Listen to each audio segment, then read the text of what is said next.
Graça e paz da parte de nosso Senhor e Salvador Jesus Cristo. Amém?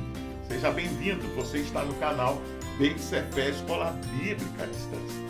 Eu estou grato a Deus e feliz pela sua audiência, por você participar semanalmente conosco através das nossas publicações.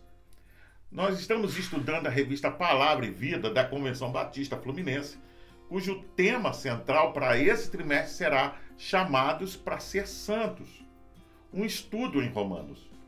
Hoje, na lição de número 8, o tema será a eleição de Israel. Pois bem, na igreja romana havia discussões sobre qual seria o papel dos judeus e dos gentios no seio da comunidade. Os judeus invocavam sua ascendência como motivo de superioridade, enquanto os gentios afirmavam que já não era mais necessário, veja bem, ser judeu de sangue para ocupar posições de liderança na igreja.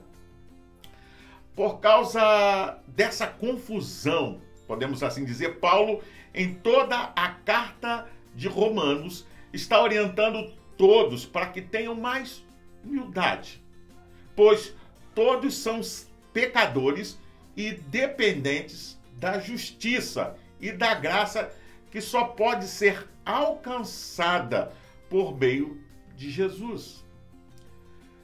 Não será diferente nos capítulos 9, 10 e 11, nos quais Paulo nos ensina o papel de Israel no plano da salvação. O comentário do Novo Testamento Barclay diz que, nestes capítulos, Paulo tenta enfrentar um dos problemas mais perturbadores que a igreja tenha tido que resolver. O problema dos judeus. Os judeus eram o povo escolhido de Deus e tinham um lugar único e especial nos propósitos de Deus. Isso é claro. E contudo, quando o Filho de Deus veio ao mundo, eles o rechaçaram e o crucificaram. Como se explicar este trágico paradoxo? Veja, como se pode explicar? Como explicaremos, por exemplo, o fato de que o povo de Deus crucificasse o Filho de Deus? Este é o problema que Paulo tenta enfrentar nestes capítulos. É o que vamos ver. Vamos abrir a nossa Bíblia em Romanos, capítulo 9, verso 1 ao 3. Israel, meu povo, meus irmãos judeus, como anseio que vocês vão a Cristo. Meu coração está abatido dentro de mim, e eu me entristeço amargamente dia e noite por causa de vocês. Cristo sabe, e também o Espírito Santo, que não é mera pretensão minha quando digo que estaria pronto a ser condenado eternamente, se isso pudesse salvá-los. Vamos orar? Pai, nós te louvamos e te agradecemos pelo privilégio de mais uma vez estudar a tua palavra. Nos abençoa no estudo dessa lição, é a nossa oração, em nome de Jesus. Amém.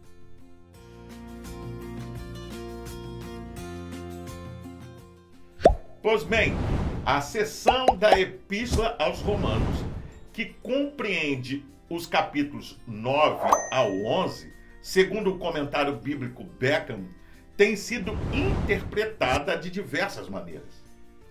Ela tem sido chamada de uma teodiceia. O que significa isso?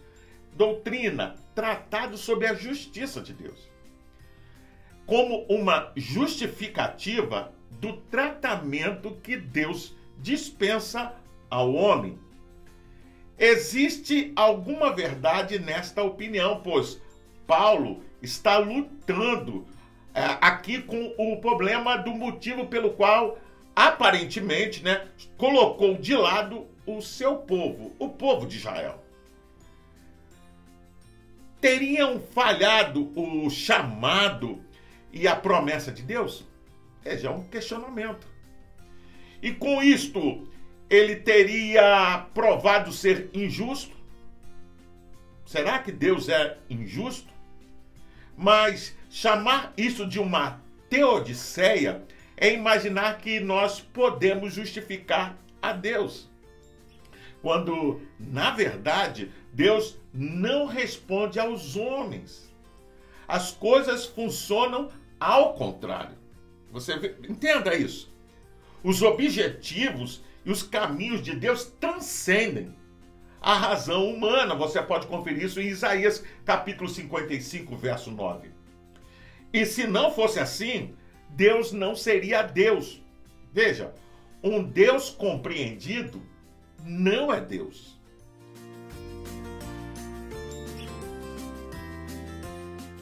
Paulo, com certeza, começa o capítulo 9 com muito pesar no coração, chegando a dizer que sua consciência, direcionada pelo Espírito Santo, não o deixava mentir sobre a angústia que havia em seu coração. Sua tristeza era tão grande que ele desejava ser um anátema, ou seja, ser alguém sem esperança de redenção, condenado à destruição, amaldiçoado, se assim pudesse ver seus conterrâneos salvos. Esse sentimento também estava no coração de Moisés. Você pode conferir isso em Êxodo 32, 32. E também deve estar nos nossos. Vamos ler a Bíblia em Romanos, capítulo 9, verso 4 ao 5. Deles é a adoção de filhos. Deles é a glória divina, as alianças, a concessão da lei, a adoração no templo e as promessas. Deles são os patriarcas, e a partir deles se traça a linhagem humana de Cristo, que é Deus acima de tudo, bendito para sempre. Amém. Em seguida, Paulo faz um resumo sobre a eleição de Israel como povo de Deus, afirmando que deles são, segundo Romanos capítulo 9, verso 4 ao 5. Letra A adoção, sua separação entre todas as nações do mundo para ser possessão de Deus. Letra B, as glórias, as teofanias de Deus durante sua história, ou seja, as manifestações visíveis do Deus invisível, como o episódio da sarça ardente. Letra C, as alianças, os pactos de Deus com o seu povo e ou com seus líderes, como as feitas com Abraão e Davi. Letra D, lei, dada por intermédio de Moisés no Monte Sinai. Letra E, a adoração, por meio do culto no templo de Deus. Os judeus receberam gratuitamente um lugar para ter comunhão com Deus. Letra F, eles conheciam os planos de Deus e sabiam qual era a tarefa, o privilégio e o destino para o qual Deus os havia preparado. Letra G, os patriarcas, sua tradição e história revelada por Deus, tanto a eles como para a humanidade. Letra H, o Cristo. Todos os outros pontos mencionados culminam para esse. Israel teve o privilégio de ser o povo onde o Deus bendito encarnaria. Antes de continuar, vamos ler a Bíblia em Romanos, capítulo 9, versos 6 ao 8. Não pensemos que a palavra de Deus falhou, pois nem todos os descendentes de Israel são Israel, nem por serem descendentes de Abraão passaram todos a ser filhos de Abraão. Pelo contrário, por meio de Isaque, a sua descendência será considerada. Noutras palavras, não são os filhos naturais que são filhos de Deus, mas os filhos da promessa é que são considerados descendência de Abraão. Segundo Barclay, Paulo elabora um estranho argumento para provar que não é assim. De fato, nem todos os judeus rechaçaram a Jesus. É bom destacar isso. Alguns deles o aceitaram, porque é óbvio que todos os primeiros seguidores de Jesus foram judeus. antes que o evangelho chegasse aos gentios. Paulo mesmo era judeu. Agora, diz Paulo, se retrocedermos na história de Israel, veremos agir várias vezes um processo de seleção.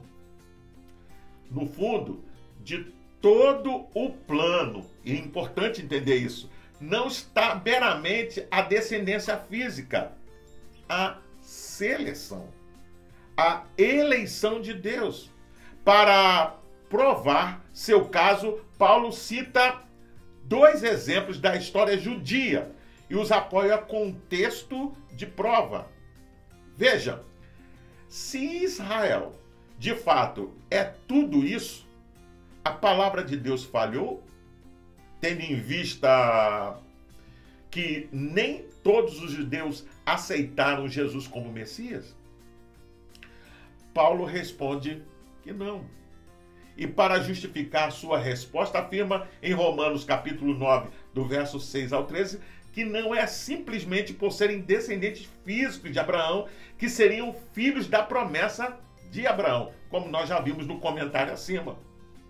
Pois embora o pai da fé tivesse Isaque e Ismael como filhos de sangue, e isso é importante destacar, somente Isaque era o filho da promessa.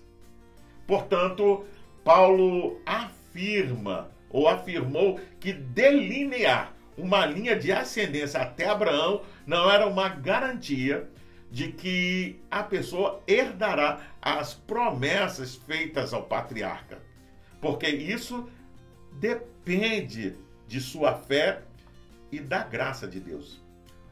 O apóstolo cita ainda os filhos de Rebeca, afirmando que antes mesmo do nascimento dos gêmeos, ou de qualquer atitude realizada por Esaú e Jacó, Deus tinha amado Jacó e rejeitado Esaú. Veja, conforme a eleição e não por obras. Você pode conferir isso em Romanos capítulo 9, verso 11 ao 13. Neste ponto, 2 assuntos precisam ser tratados aqui. Primeiro, é sobre eleição. Como diz nossa declaração doutrinária, a eleição que Deus faz é feita à luz de sua presciência. Ou seja, Deus conhece todas as coisas. Razão pela qual pode decidir tudo de antemão e ainda assim não ferir o livre-arbítrio da humanidade. O segundo ponto é que Paulo está citando as profecias de Rebeca. Você pode ver isso em Gênesis 25, 23. E de Malaquias, capítulo 1, verso 2 e 3. Que não fazem referência direta a Esaú e Jacó como indivíduos, pois em nenhum momento na história dos irmãos houve uma servidão direta de Esaú a Jacó. É só você ler a Bíblia, né, que trata sobre essa história, você vai ver que isso não aconteceu. A profecia que Malaquias fez era referente às 2 nações que surgiram desses 2 irmãos.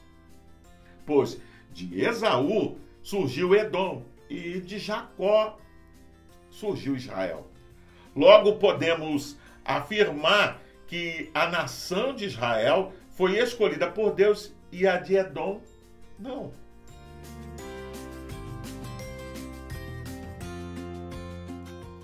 Na sequência, Paulo começa a explicar que Deus não é injusto em ter escolhido o povo de Israel, porque ele é soberano e pode ter misericórdia e compaixão de quem quiser ter misericórdia e compaixão. Quando lemos esse texto, muitas vezes ficamos chocados, mas as Escrituras nos garantem que Deus é rico em misericórdia, por causa do seu grande amor com que nos amou. Você pode ver isso em Efésios, capítulo 2, verso 4. E deseja, veja bem, que todas as pessoas sejam salvas e cheguem ao pleno conhecimento da verdade. Você pode conferir isso lendo 1 Timóteo, capítulo 2, verso 4. Deus tem misericórdia de todos os homens. É bom destacar isso. Porém, nem todos aceitam seu chamado, tornando-se alvos da sua ira. A fim de fortalecer seu argumento, Paulo usa o exemplo do juízo de Deus sobre Faraó. Antes de continuarmos com a história de Faraó, é importante lembrar que a ira de Deus, como vimos nas primeiras lições, é entregar o ser humano a si mesmo, e foi exatamente isso que aconteceu com Faraó. Pois Deus endureceu seu coração já endurecido. Veja, é importante destacar isso. Isto é, entregou a si mesmo. Você pode ver isso em textos como Êxodo 4, verso 42, 7, verso 13 e 14 e 22, capítulo 8, verso 15, 19 e 32. Deus, em nenhum momento, eu quero destacar isso, das Escrituras, endurece um coração quebrantado. Vamos ler a Bíblia em Romanos, capítulo 9, verso 15 ao 18. Pois ele diz a Moisés: terei misericórdia de quem eu quiser ter misericórdia, e terei compaixão de quem eu quiser ter compaixão. Portanto, isso não depende do desejo ou do esforço humano, mas da misericórdia de Deus. Pois a Escritura diz ao Faraó: eu o levantei exatamente com este propósito, mostrar em você o meu poder, e para que o meu nome seja proclamado em toda a terra. Portanto, Deus tem misericórdia de quem Ele quer e endurece a quem Ele quer.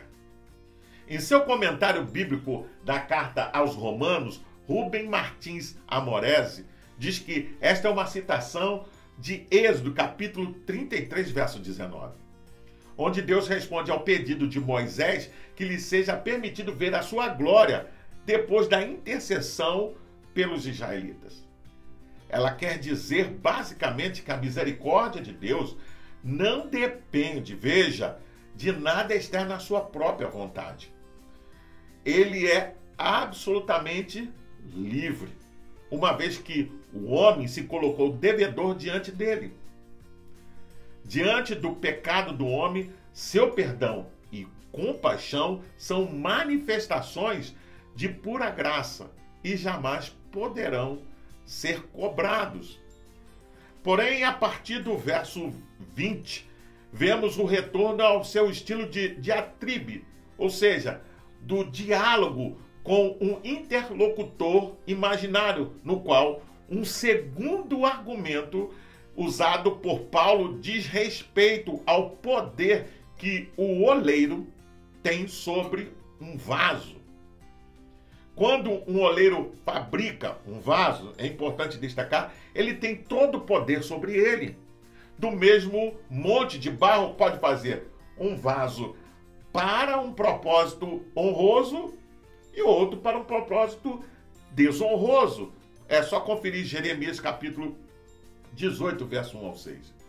A figura usada por Paulo é dura, pois afirma que estamos para Deus como um barro está para o oleiro.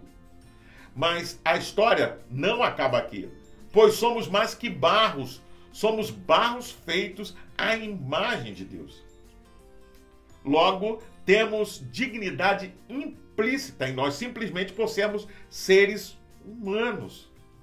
E por sermos a imagem de Deus, somos dotados de desejo, inteligência, entre outros atributos.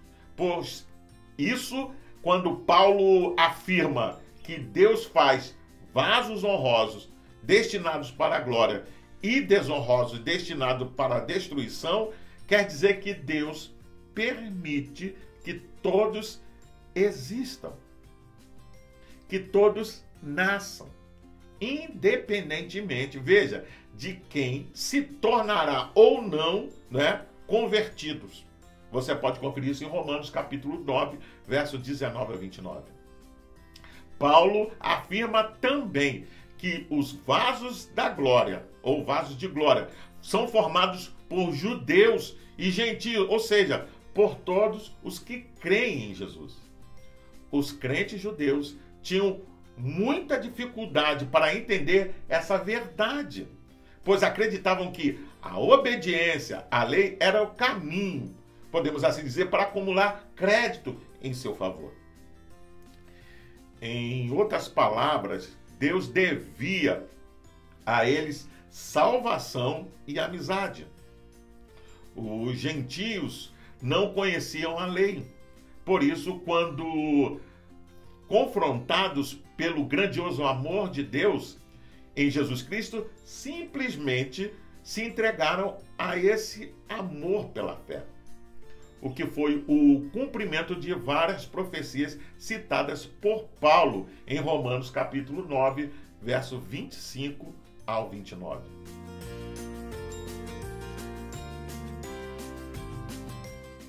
Como vimos durante o estudo da lição, Paulo trabalhou contra a ideia de que a salvação é repassada biologicamente ou através da nação visível de Israel. Segundo o pensamento de Agostinho, fazemos distinção entre igreja visível e igreja invisível. O ponto de distinção é que nem todos os membros de uma igreja visível são resgatados. Não sabemos quem fez de fato uma profissão de fé verdadeira. Alguns podem ter feito apenas de lábio, mas os seus corações estão longe de Deus. Veja, eu e você não conseguimos ler o coração das pessoas, mas Deus pode. Deus conhece o seu povo. Embora muitas pessoas tentam enganar os cristãos e até a igreja sobre o seu estado de graça, ninguém pode enganar a Deus. Paulo fez essa mesma distinção. Só porque alguém é judeu etnicamente, não significa que ele é salvo. Vimos também que a mensagem da graça para todos que tinham fé se tornou uma pedra de tropeço para os judeus, pois acreditavam na autojustificação. A finalidade deles passou a ser cumprir a lei e não acreditar na fidelidade das promessas. Jesus, porém, veio a este mundo para salvar a humanidade. Jesus, de fato, é a pedra de tropeço que julgará todos os homens. Para os que crerem, Jesus é salvação. Para os que não crerem e se garantem em sua própria justiça, Jesus é condenação. A igreja romana tinha problemas de divisão e isso estava atrapalhando a igreja. Tendo em vista isso, todos nós somos convidados a orar pela unidade da igreja, principalmente nesse tempo em que nós vivemos, onde aparecem tantas denominações e tantas divisões no meio da igreja. Os judeus se sentiam exclusivos e melhores pela graça que receberam. Será que nós não estamos cometendo o mesmo erro? Por fim, a graça de Jesus é constrangedora, pois mexe em nosso senso de justiça. A graça é de fato de graça. Não entender isso pode nos fazer acreditar que podemos alcançar Deus por conta própria. Fazer isso é transformar Jesus em uma pedra de tropeço. Você tem consciência disso? Eu convido você a fazer a leitura diária que vai de segunda até domingo, onde você vai encontrar diversos textos que vão te ajudar a entender e a compreender melhor essa lição. Você também pode baixar a revista Palavra e Vida da Convenção Batista Fluminense. Basta acessar o link que vai estar na descrição desse vídeo. Você entra, se cadastra e baixa para o seu tablet, celular ou computador. E não só vai poder rever essa lição, mas acompanhar futuras lições. Pois bem, eu sou o pastor Carlos Guerra e você está no canal Beit Sefer, Escola Bíblica à Distância. Hoje nós estudamos a lição de número 8 e o tema foi a eleição de Israel. Gostaria ainda de deixar uma palavra de recomendação a todos aqueles que frequentam o canal, mas não participam de nenhuma igreja cristã. Procure uma igreja evangélica perto da sua casa. Faça uma visita. Você vai ser bem recebido e você vai se sentir bem. Para se inscrever, é rápido, basta clicar aqui embaixo. Dá um gostei, faça um comentário sobre essa lição, deixe a sua opinião. Não esqueça de acionar o sininho para receber as futuras notificações e compartilhe com seus contatos nas suas redes sociais, para que mais e mais pessoas tenham acesso ao conteúdo desta lição. Veja, você também pode ouvir esta lição acessando o seu podcast preferido. Até o próximo encontro. Nos vemos em breve. Fique na paz. Deus te abençoe.